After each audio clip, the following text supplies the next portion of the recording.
नमस्कार। आज मैं आपको माँ कालरात्रि की कहानी सुनाऊंगा, जो कि माँ दुर्गा के 9 रूपों में से 7वां रूप है। सदियों पहले जब ब्रह्मांड पर घोर अंधकार छाने लगा, तब दो क्रूर और महाशक्तिशाली असुर भाइयों शुंभ और निशुंभ ने अपने आतंक से तीनों लोकों को त्रस्त कर दिया। उन्होंने स्वर्ग लोक पर आक्रमण कर दिया और इंद्र समेत सभी देवताओं को पराजित करके उनके सारे अधिकार और शक्तियां छीन ली।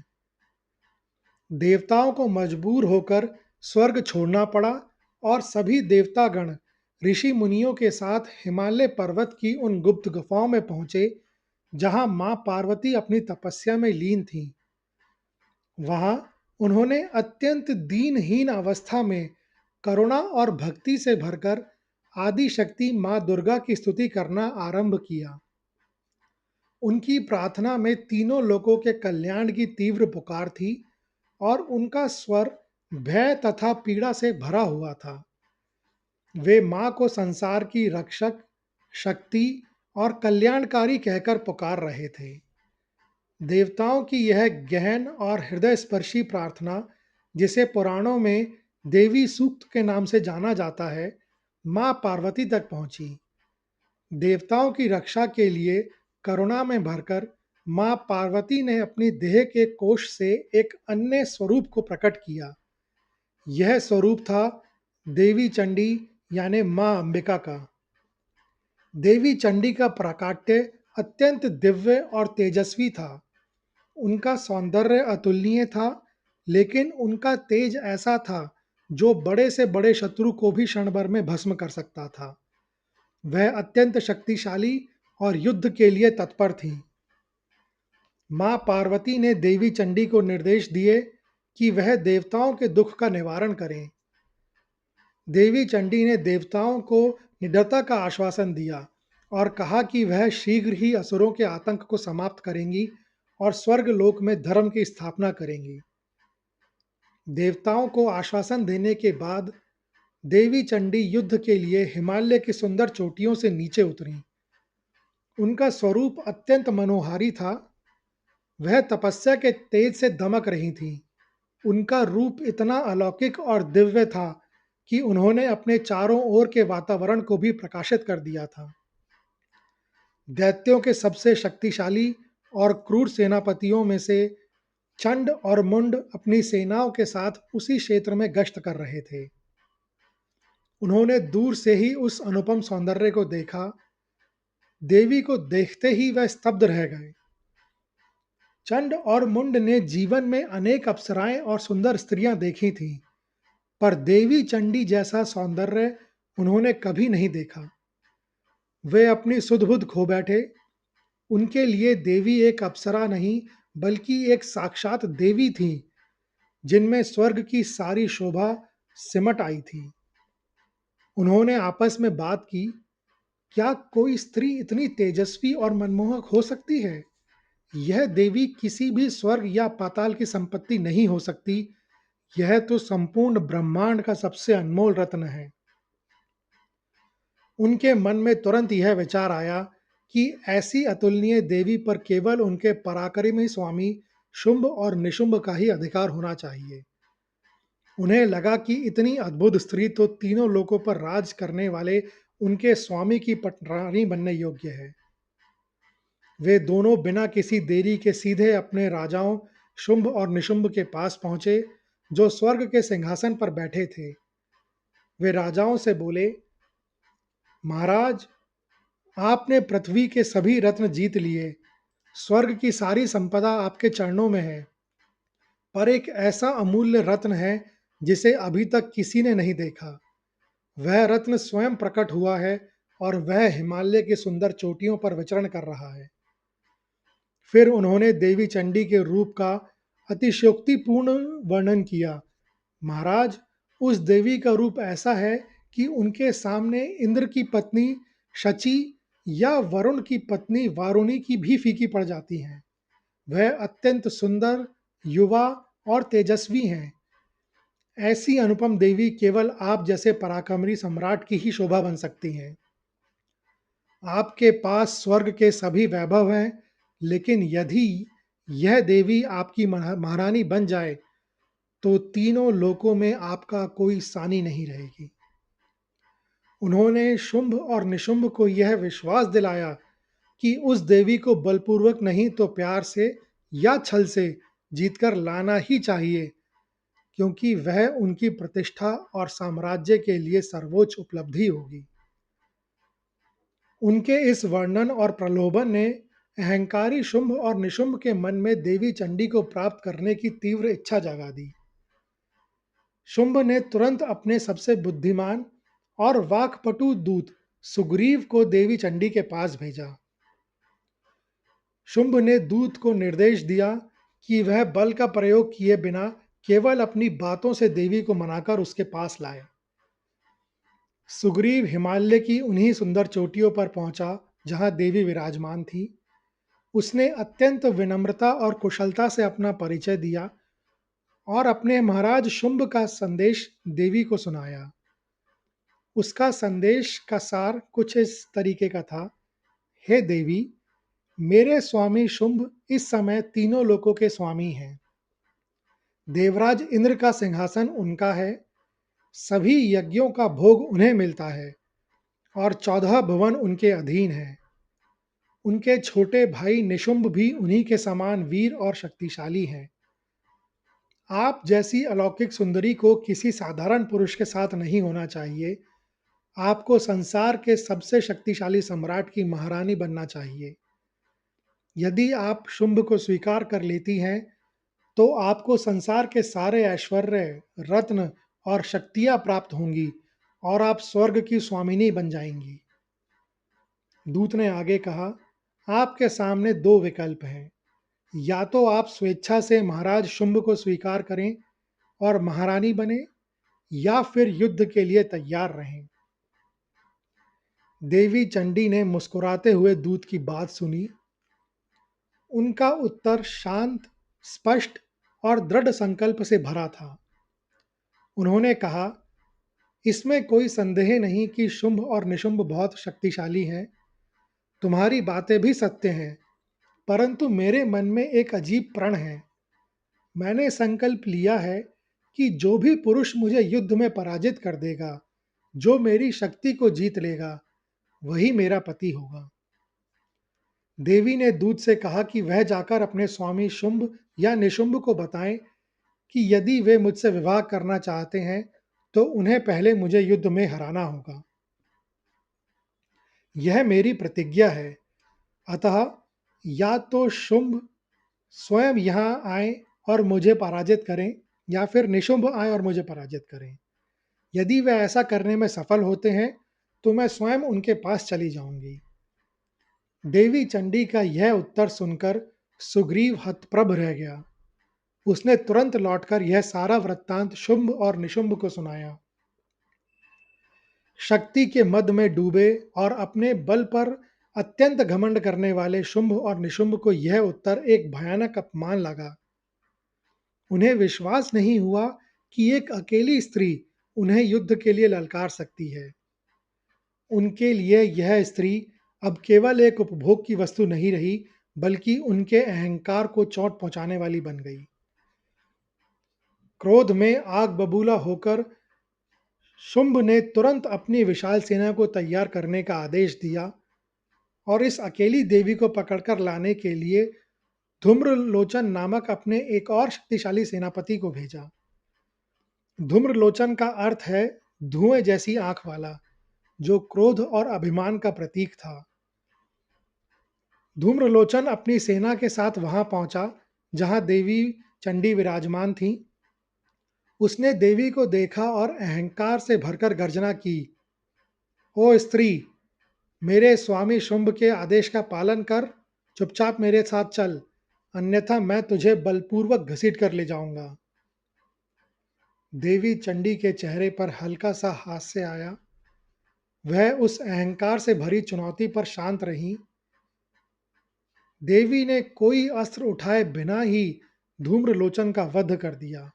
जैसे ही धूम्रलोचन उसकी उनकी ओर लपका, देवी ने केवल एक हूं की हुंकार भरी। यह हुंकार इतनी तीव्र और विनाशकारी थी कि उसी क्षण धूम्रलोचन का शरीर जलकर भस्म हो गया और वह राख के ढेर में बदल गया। धूम्रलोचन की सेना अपने सेनापति की यह भयानक नियति देखकर भाग खड़ी हुई। धूम्रलोचन के वध का समाचार जब शुंभ और निशुंभ तक पहुंचा तो वे क्रोध से पागल हो गए। उनके अहंकार को एक स्त्री ने चुनौती दी थी जिसे वे बर्दाश्त नहीं कर सकते थे। इसके बाद शुंभ ने अपने दो सबसे विश्वसनीय और क्रूर सेनापतियों चंड और मुंड को एक बहुत बड़ी टुकड़ी के साथ भेजा और सख्त आदेश दिया कि वे देवी को किसी भी हाल में, चाहे बलपूर्वक ही क्यों ना हो, पकड़कर लाएं।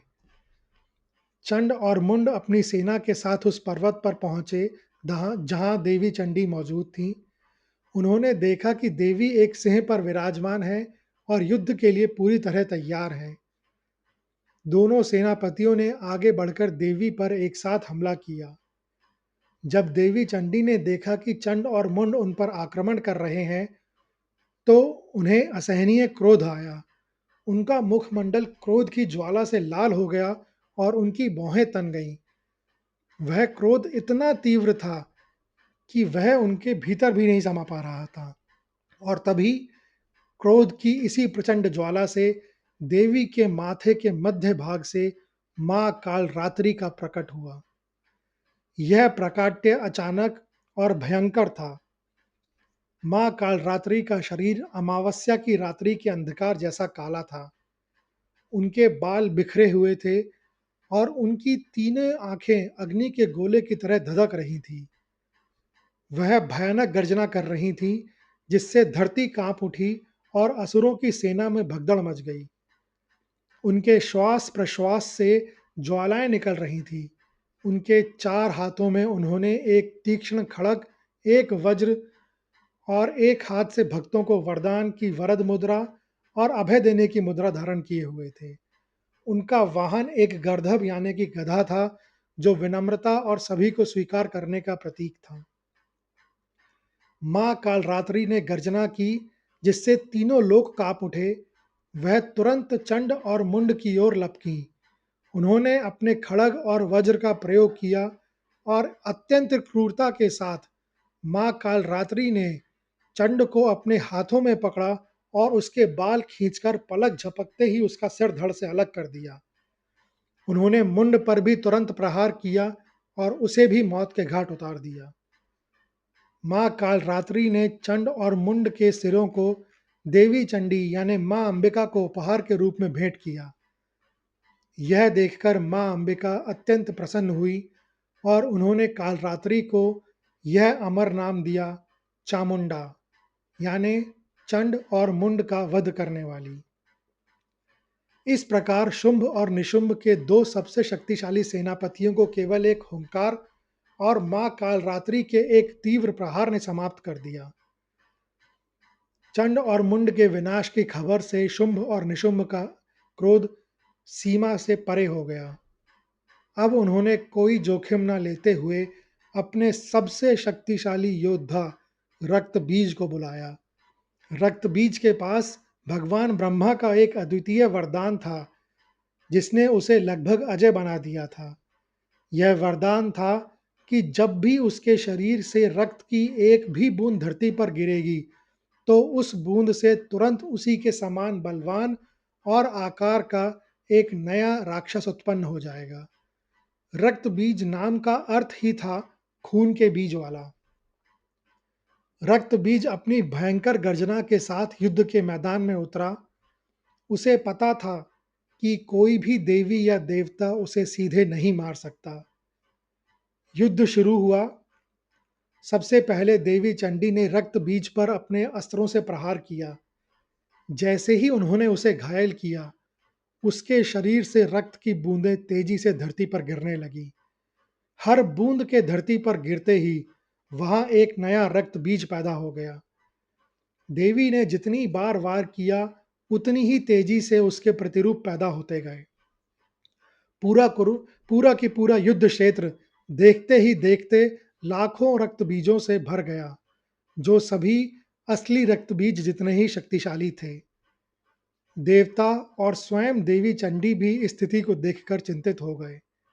यह एक ऐसा युद्ध था जहां जीतना असंभव सा था, क्योंकि हर प्रहार केवल दुश्मन की संख्या बढ़ा रहा था और युद्ध को अनंत बना रहा था। ऐसा प्रतीत हो रहा था कि यदि रक्तबीज का वध नहीं हुआ तो उसकी अनगिनत सेना पूरे ब्रह्मांड को निगल जाएगी। इस भीषण संकट को देखकर मां चंडी ने तुरंत मां कालरात्रि को आदेश दिया। उन्होंने कहा, हे चामुंडा, अब समय आ गया है कि तुम अपने सबसे उग्र रूप का प्रयोग करो और इस भयानक संकट का अंत करो। तुम्हें किसी भी कीमत पर इसके रक्त को धरती पर नहीं गिरने देना है। मां कालरात्रि ने अपने शरीर का विस्तार किया और एक विशालकाय विकराल रूप धारण कर लिया। उनकी जीभ इतनी लंबी हो गई कि पूरे युद्ध क्षेत्र को ढकने लगी। मां कालरात्रि ने कुद्र होकर रक्तबीज पर हमला किया। जब देवी चंडी ने उस पर प्रहार किया तो मां कालरात्रि तुरंत उसके पास पहुंची। वह उसके शरीर से निकलने वाले समस्त रक्त को एक भी बूंद जमीन पर गिरने दिए बिना अपनी जीभ से चाटने लगी। इसके साथ ही रक्त की बूंदें से जो भी नया रक्तबीज उत्पन्न होता, मां कालरात्रि बिना किसी दया के उसे तुरंत अपने मुख में भरकर निगल जाती। मां कालरात्रि की यह रणनीति एकदम सटीक थी। रक्त बीज का रक्त अब धरती पर नहीं गिर रहा था, जिससे उसके नए प्रतिरूप बनने बंद हो गए। रक्त का लगातार बहना और मां कालरात्रि द्वारा भक्षण किया जाना रक्त बीज के लिए घातक सिद्ध हुआ। जब रक्त बीज ने देखा कि उसका वरदान निष्फल हो गया और उसकी शक्ति छीनी जा रही है, तो वह भयभीत हो गया। उसके बाद देवी चंडी ने एक शक्तिशाली और अंतिम प्रहार किया। मां कालरात्रि ने रक्त बीज का सारा शेष रक्त और उसके बचे हुए सभी प्रतिरूपों को निगल लिया। रक्त बीज शक्तिहीन होकर वहीं गिर पड़ा और इस प्रकार उस भयानक राक्षस का अंत हुआ जिसने देवताओं को भी संकट में डाल दिया था। रक्त बीज के विनाश के बाद शुंभ और निशुंभ ने स्वयं युद्ध में प्रवेश किया, जहां अंततः वे देवी चंडी के हाथों मारे गए। मां कालरात्रि का यह रौद्र रूप उनकी अंतिम और निर्णायक शक्ति को दर्शाता है। वह किसी भी समस्या या बुराई को तब तक समाप्त नहीं करती जब तक कि उसके मूल कारण, इस युद्ध में रक्त की बूंदें, को नष्ट ना किया जाए। यह कथा इस बात का प्रतीक है कि मां कालरात्रि अपने भक्तों के सभी प्रकार के भय, अज्ञान और दुख को मिटा मिटा देती हैं। उनका डरावना रूप केवल राक्षसों के लिए है, जबकि अपने भक्तों के लिए वह अत्यंत शुभ फलदायी हैं। इसलिए उन्हें शुभंकरी भी कहा जाता है। उनकी पूजा करने से जीवन के सभी नकारात्मक प्रभाव, जैसे शनि ग्रह का दोष, दूर होते हैं और साधक को शक्ति तथा साहस की प्राप्ति होती है। यह कहानी सुनने के लिए धन्यवाद। अगर आपको यह कहानी अच्छी लगी हो तो कृपया इस वीडियो को ज़्यादा से ज़्यादा लोगों के साथ शेयर करें, लाइक करें और चैनल को सब्सक्राइब करें। कमेंट्स बॉक्स में लिखें, जय माँ कालरात्रि, जय माँ अंबिका, जय माँ दुर्गे।